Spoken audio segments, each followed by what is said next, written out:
الله تعالى وبركاته. الحمد لله وكفى وعلى عباده الذين اصطفى. أما بعد فقد قال الله تعالى في القرآن العظيم والفرقان المجيد بفضل بسم الله الرحمن الرحيم قال سلام فما لبث أن جاء بعجل حنيذ. وقال نبينا صلى الله عليه وسلم من كان يؤمن بالله واليوم الآخر فليكرم ضيفه. آمنا بالله. எல்லா புகழும் அல்லாஹு ஜல்ல ஷானஹு தஆலா ஒருவனுக்கே உரித்தாகுக. சிரியாவிற்கு பக்கத்தில் இருக்கக்கூடிய லூத் அலைஹிஸ்ஸலாம் கூட்டத்தை அழிக்க வேண்டும் என்பது அல்லாஹு தஆலா மலக்குகளுக்கு கொடுத்த உத்தரவு. அப்படி சிரியாவிற்கு பக்கத்தில் ஒரு வேதனையை இறக்குவதற்காக வேண்டி மலக்குகள் வருகிறார்கள். வர்ற வழியில பலஸ்தீனத்தில் இப்ராஹிம் அலைஹிஸ்ஸலாம் இருக்கிறார்கள். அவர்களை பார்த்து ஒரு சுப செய்தி சொல்லி அப்புறம் போவோம். போறது எதுக்குங்க? ஒரு ஊரை தலைகளை கவுத்துறதுக்கு அல்லாஹ்வுடைய உத்தரவு. போவதற்கு முன்பு இப்ராஹிம் அலைஹிஸ்ஸலாம் அவர்களை பலஸ்தீனத்திலே பார்த்து ஒரு நல்ல செய்தி, இந்த வயதிலேயும் உங்களுக்கு அல்லாஹ் ஒரு பிள்ளையை தரப்போகிறான். இப்ராஹிம் அலைஹிஸ்ஸலாமுக்கும் வயசாயிடுச்சு, மனைவிக்கும் வயசாயிடுச்சு, இருந்தாலும் உங்களுக்கு அல்லாஹ் ஒரு பிள்ளையை தரப்போகிறான் என்கிற செய்தியை சொல்லிவிட்டு போவதற்காக வேண்டி மலக்குகள் வருகிறார்கள். ஒரு அறிவிப்பின்படி 3 மலக்குகள், மற்றொரு அறிவிப்பின்படி 7 மலக்குகள் வருவதாக அறிவிப்பிலே இருக்கிறது. ஜிப்ரீல் அலைஹிஸ்ஸலாம், இஸ்ராயில் அலைஹிஸ்ஸலாம், இஸ்ராஃபில் அலைஹிஸ்ஸலாம் போன்றவர்கள் மனித வடிவில் வருகிறார்கள். எங்கெங்க? இப்ராஹிம் அலைஹிஸ்ஸலாம் வீட்டுக்கு வந்தாச்சு. இப்ராஹிம் அலைஹிஸ்ஸலாமுக்கு ஒரு பழக்கம் இருக்கிறது, பொதுவாக நபிமார்களுக்கே உண்டான பழக்கம். யார் வந்தாலும் வந்தவர்களை வெறும் வயிற்றோடு அனுப்புகிற பழக்கம் அவர்களுக்கு கிடையாது. சாப்பிட வச்சுட்டு தான் அனுப்புவாங்க. யாருங்க? இப்ராஹிம் அலைஹிஸ்ஸலாம். எல்லா நபிமார்களுடைய பழக்கமும் அதுதான். இந்த வசனத்தில் அல்லாஹ் சொல்லுகிறான், வந்தவர்கள் சலாம் சொன்னார்கள். இப்ராஹிம் அலைஹிஸ்ஸலாம் கால சலாம், அவர்களுக்கு திரும்ப சலாம் சொன்னார்கள்.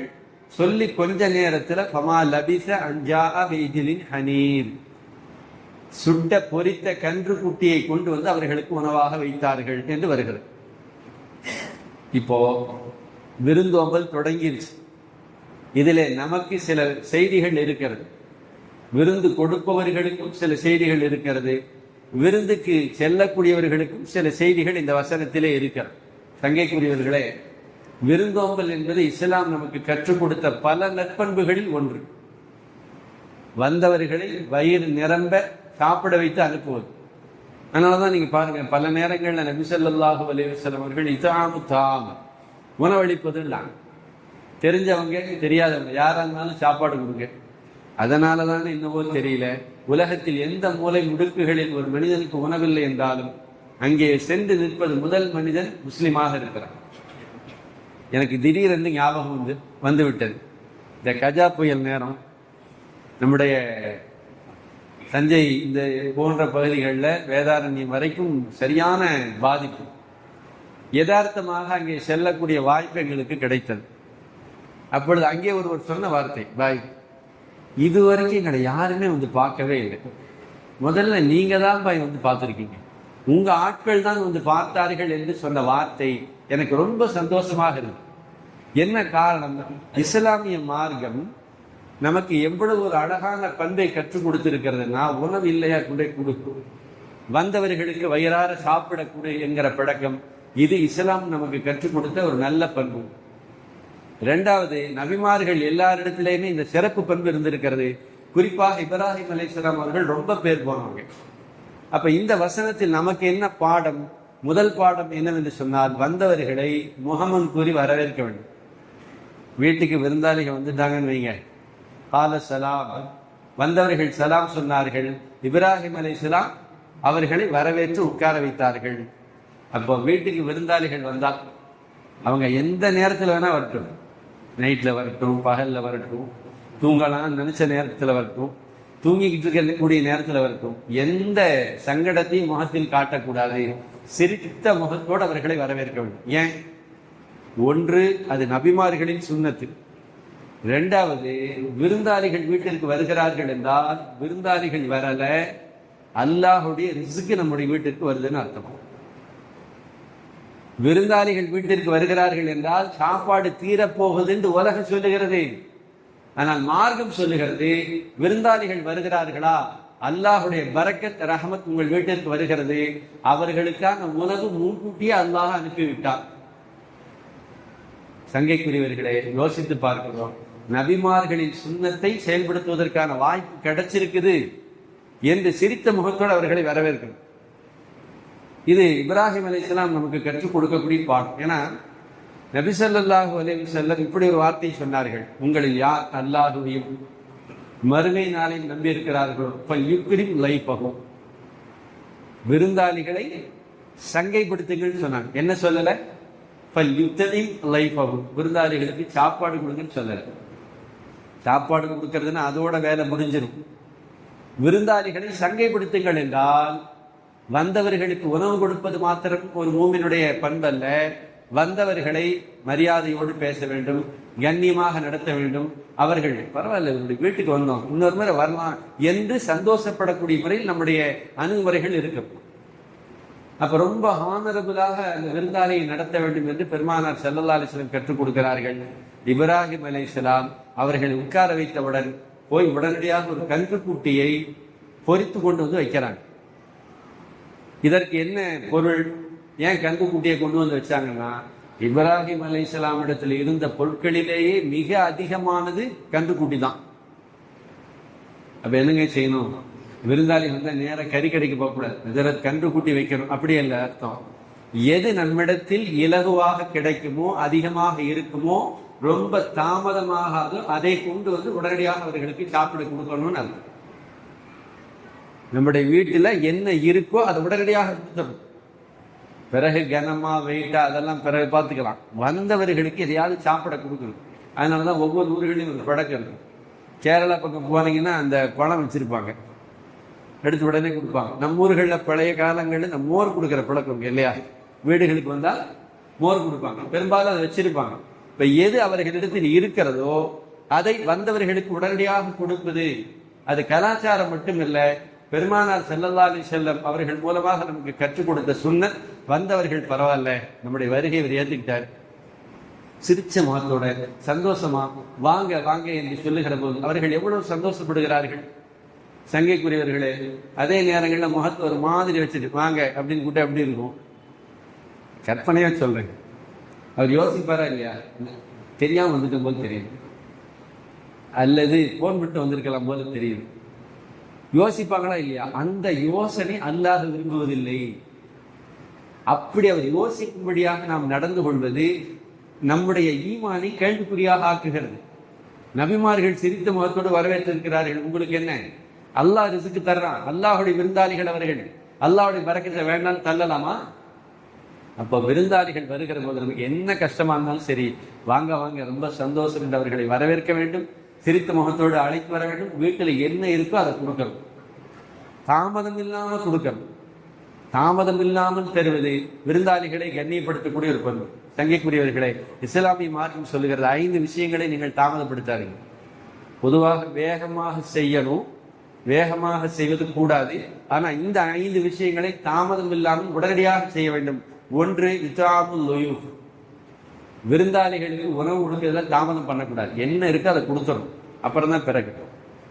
2வது, தஜ்ஹீஸுல் மையத், ஒரு ஜனாசா விழுந்துருச்சுன்னு வைங்களேன், அதை லேட் பண்ணக்கூடாது.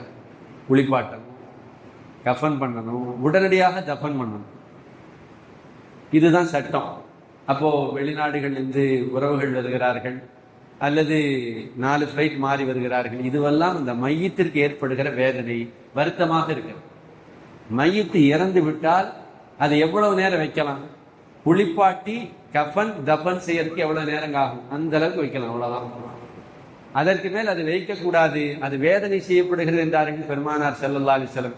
விரைந்து செய்யப்பட வேண்டிய விஷயங்கள்ல தஸ்வீஜுல் பிக்ர், பருவப்பெண், ஒரு பெண் வயசுக்கு வந்துட்டான்னு வைங்களேன், உடனடியாக நிக்கா செஞ்சிடும். அது இஸ்லாம் நமக்கு கற்றுக் கொடுக்கக்கூடிய அழகான நாகரிகம். எப்பொழுது அந்த கலாச்சாரத்தை விட்டோமோ நாம் சந்திக்கக்கூடாத பல சங்கடங்களை சந்தித்துக் கொண்டிருக்கிறோம். சந்திக்கக்கூடாத பல பிரச்சனைகளை சமூகம் சந்தித்துக் கொண்டிருக்கிறது. பெண்கள் பருவம் அடைந்து விட்டார்கள், திருமணம் முடிக்காம காலம் தாழ்த்துகிற காரணத்தினால் நிறைய பிரச்சனைகளை பார்க்கிறோம். தல்லாவுத்தைன், 4வது கடன் வாங்கினா உடனே கொடுத்துறது. கடன் வாங்கினா அப்படின்னா அது ஒரு சின்ன செய்தி இருக்கிறது. கடன் வாங்கும் போதே இப்படி நினைக்கணுமா, இந்த கடனை நான் திருப்பி கொடுத்துருவேன், அல்லாஹ் எனக்கு திருப்பி கொடுக்க தௌஃபீக் தரணுங்கிற எண்ணத்தோட வாங்கினா அல்லாஹ் அந்த கடனை நிறைவேற்றுவதற்கு நல்வாய்ப்பை தருகிறான் என்றார்கள் பெருமானார் ஸல்லல்லாஹு அலைஹி வஸல்லம். 5வது தௌபத்து மினல் ஸம்ப். ஏதாவது பாவம் நடந்துருச்சுன்னா உடனே அல்லாஹ்ட்ட பாவம் மன்னிப்பு கேட்கணும், அதை தாமதம் பண்ணக்கூடாது.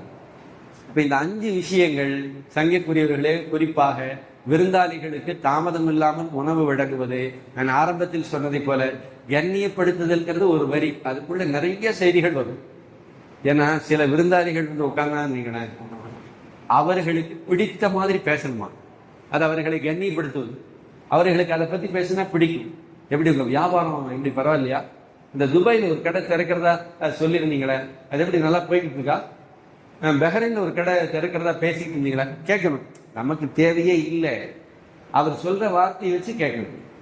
அதை அவர் பிரியப்படுகிறார் என்று இருந்தால் பரவாயில்ல, நம்மளை பத்தி நிறைய தெரிஞ்சு வச்சிருக்காரு, நம்மளை பத்தி விசாரிக்கிறாரு அப்படின்னு அவர் சந்தோஷப்படுவார் என்றால் அதை செய்யணும். சில பேர்த்துக்கு பேசினாவே பிடிக்காதுன்னு வைங்க, ஒரு கற்பனை, அவர்கிட்ட எதையுமே பேசக்கூடாது. அவர் சொல்றதை கேட்டா பிரியப்படுவார்னா சொல்றதை மட்டும்தான் கேட்கணுமா, நம்ம எதுவுமே பேசக்கூடாது. நீங்க கேட்கலாம், நம்ம வீட்டுக்கு வந்திருக்கிறாரு, நம்ம வீட்டுக்கு வந்திருக்கக்கூடியவருக்கு உணவு தருவது மட்டும் நோக்கம் அல்ல, அவரை மரியாதையோடும் கண்ணியத்தோடும் நடத்த வேண்டும். எதை செய்தால் அவருக்கு மகிழ்ச்சி, அவர் மரியாதையாக உணர்வாரோ கண்ணியமாக உணர்வாரோ, பரவாயில்ல நம்மகிட்ட நம்ம தம்பி நல்லா பழகிறார் என்று பிரியப்படுவாரோ அதுபோல் நடந்து கொள்ள வேண்டும். உதாரணத்திற்கு பெருமானார் ஸல்லல்லாஹு அலைஹி வஸல்லம் அவர்கள் விருந்துக்கு சென்றிருக்கிறார்கள். பெருமானாருடைய வீட்டுக்கு சில சஹாபாக்கள் விருந்துக்கு வந்திருக்கிறாங்க. அபூதாபில் வந்திருக்கிற செய்தி, முகீரத் இப்னு ஷுஅபான் ஒரு சஹாபி சொல்லார், நபி ஸல்லல்லாஹு அலைஹி வஸல்லம் வீட்டுக்கு நான் விருந்துக்கு போனா நபி அவர்களிடத்தில் இருந்த கரியை பொறிக்க சொன்னார்கள். பொறித்து அவர்களே தங்களுடைய முபாரக்கான கையால் அதை வெட்டி எனக்கு கொடுத்தார்கள். அவர் சொல்லு ரொம்ப சந்தோஷமா சொல்லார், ஏன்னா நபி ஸல்லல்லாஹு அலைஹி வஸல்லம் வீட்டுக்கு விருந்துக்கு போயிருக்கிறோம், நபி அவர்களே பரிமாறுகிறார்கள். அப்ப ஒரு ஆள் வச்சு பரிமாற சொல்லியிருக்கலாம்.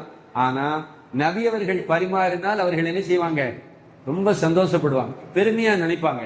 அவர் சொல்லுகிறார், நபி ஸல்லல்லாஹு அலைஹி வஸல்லம் அவர்கள் ஜஅல யஹுஸுலி, நபி அவர்கள் கத்தி எடுத்து எனக்காக வேண்டிய பிஹா மின், அந்த கரியிலிருந்து வெட்டி கொடுத்தார்கள். நான் சாப்பிட்டேன், ரொம்ப சந்தோஷமா சொல்லார். சொல்லிவிட்டு சொல்லுகிறார், அன்னைக்கு என்னுடைய மீசை கொஞ்சம் நீளமா வளர்ந்துருச்சு,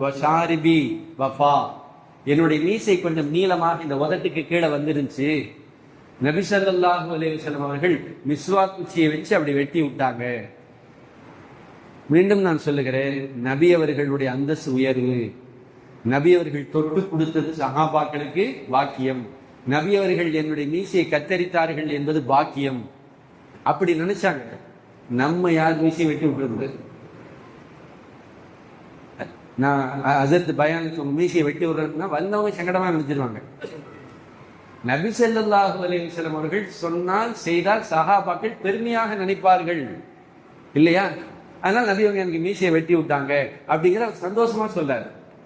அப்ப விருந்தாளிகளுக்கு எதை செய்தால், எதை சொன்னால், எப்படி இருந்தால் அவர்கள் சந்தோஷமாக மகிழ்ச்சியாக இருப்பார்களோ கண்ணியத்திற்குரியவர்களே, அப்படிப்பட்ட உடல் மொழியை வெளிப்படுத்தும். ஏன்னா சாப்பிட்டுட்டே இருக்காங்க, இன்னும் கொஞ்சம் சாப்பிடுங்களேன்னு சொன்னா அவங்க சந்தோஷப்படுவாங்கன்னா சொல்லணுமா?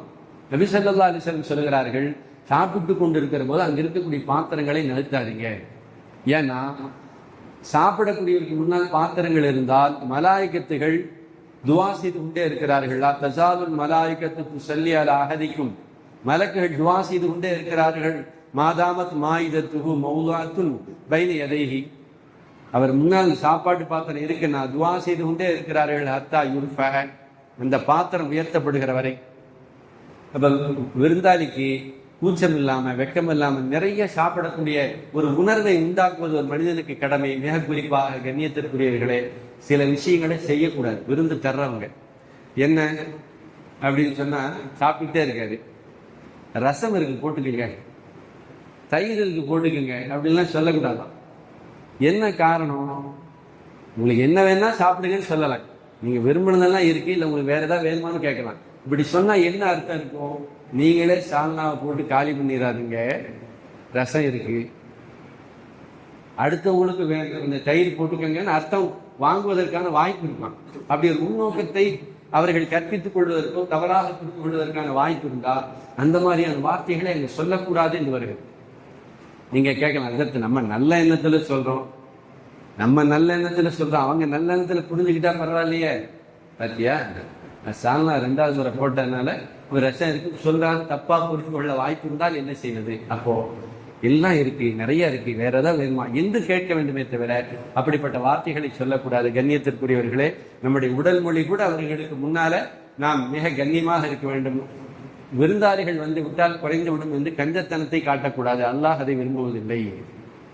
அல்லாமா சுஃபியான் சௌரி ரஹிமுல்லா சொல்லுகிறார், ஒரு மனிதர் வர்றாரு, சாப்பிட்றீங்களான்னு கேட்காதீங்க, சாப்பிட்டீங்களான்னு கேட்காதீங்க, சாப்பாடு உணர்ந்து கொடுத்துருக்கு.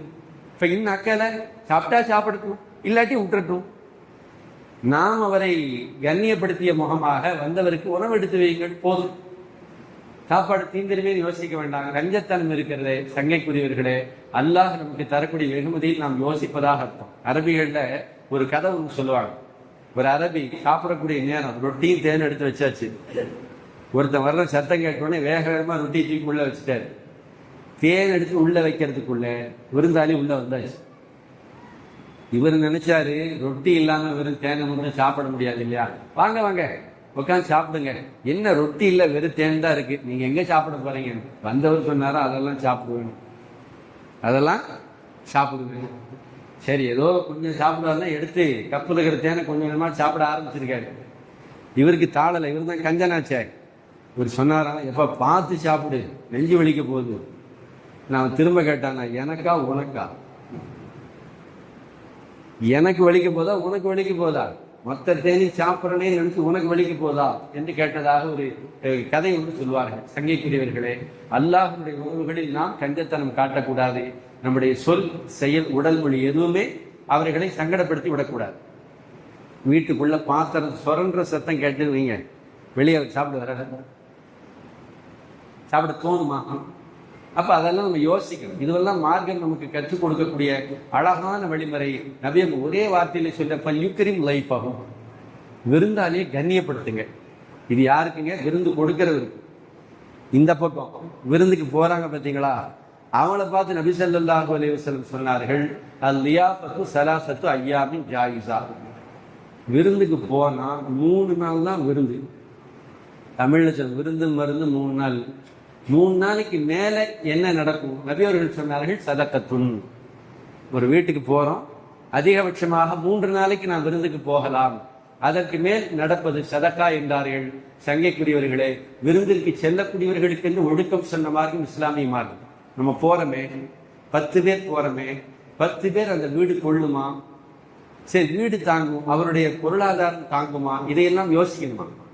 சூழலை யோசித்து அவர்களுடைய வீட்டிற்கு செல்ல வேண்டும் என்றார்கள் பெருமானார் ஸல்லல்லாஹு அலைஹி வஸல்லம். நாம் போகிறோம், ஆனா அவருடைய பொருளாதாரம் தாங்காது என்றிருந்தால் நபி ஸல்லல்லாஹு அலைஹி வஸல்லம் சொன்னார்கள், அந்த வீட்டிற்கு நீங்கள் விருந்துக்கு செல்வது உங்களுக்கு அனுமதி அல்ல. சஹாபாக்களிடத்தில் சொன்னார்கள், லா யஹில்லு லி முஸ்லிமின் அன் யுகீம இன்த அஹீஹி ஹத்தா யுஸீமஹு. அவருக்கு நோவினை தரும்படியாக விருந்துக்கு போகாதீங்க. சஹாபாக்கள் கேட்டாங்க, நம்ம எப்படி போனா சந்தோஷம் தானே படுவாங்க, எப்படி நோவினை? நபி அவர்கள் சொன்னார்கள், ஒரு மனிதர் யுகீம இந்தஹு வலா ஷையுன் லஹு யுகர்ரிபுஹு பிஹி. நீங்க போறீங்க, ஆனா உங்களுக்கு கொடுக்கறதுக்கு அவர்கிட்ட ஒண்ணுமே இல்லை. அப்படி ஒரு சூழல்ல நீங்கள் அங்கே செல்ல வேண்டாம். அல்லது நீங்கள் போன பிறகு அப்படி ஒரு சூழல் ஏற்பட்டு விடும் என்றால் அதை நீங்கள் தவிர்த்துக் கொள்ளுங்கள் என்றார்கள் பெருமானார் ஸல்லல்லாஹு அலைஹி வஸல்லம். சரி, போயிட்டோம், விருந்து தர்றாங்க, என்ன தர்றாங்களோ அது அல்ஹம்துலில்லாஹ் அப்படியே. நான் பொரிச்ச மீன் தான் சாப்பிடுவேன். இந்த சால்னால போட்ட மீன் தான் நான் சின்ன வயசுல இருந்தே தொடர்றது இல்லைண்டு இந்த சுய புராணத்தை அங்க சொல்லக்கூடாது. சங்கைக்குரியவர்களே, அவர் என்ன தருகிறாரோ அதை அப்படியே ஏற்றுக்கொள்ள வேண்டும். ஏன்னா தெரிஞ்சோ தெரியாமலோ அவங்க ஒரு சிரமப்படத்தான் செய்யறாங்க. பொரிச்ச மீனுக்கு ஒரு தனி காசு, சால்னா மீன் இலவசமாவா கிடைக்குது? அது ஒரு முயற்சி, ஒரு உழைப்பு தானே. அவர்களுக்கு சால்னா மீன் பிடிச்சிருக்கும், உங்களுக்கு அது பிடிக்காம போயிருக்கலாம். இப்ப என்ன செய்யணும்? நபி அவர்களுடைய பழக்கம் என்ன? சாப்பிட உட்கார்ந்தால் பிடித்தா சாப்பிடுவாங்க, இல்லையா அமைதியா உட்கார்ந்துருவாங்க. மஆபன் நபி ஸல்லல்லாஹு அலைஹி வஸல்லம் தாமும் கத்தூன். நபி அவர்கள் எந்த உணவையும் குறை சொன்னதே கிடையாது.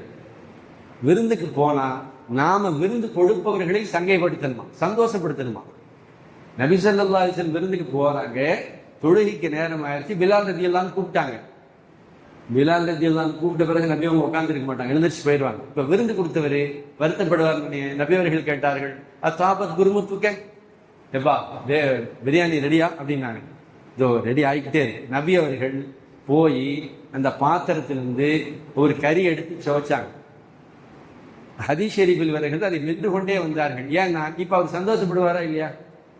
சாப்பிடாம வந்திருந்தா விருந்துக்கு கூப்பிட்டோம், இப்படி ஆகிப்போச்சு, வருத்தப்படுவார். அவர் வருத்தப்படக்கூடாது என்பதற்கு நபியர்கள் வாலண்டரியா அவங்களே போய் கேட்டாங்க, இங்க திறங்க, ஒரு கறி எடுத்து அப்படி வாயில போட்டு மென்னுட்டே வந்தாங்க என்று வருகிறது.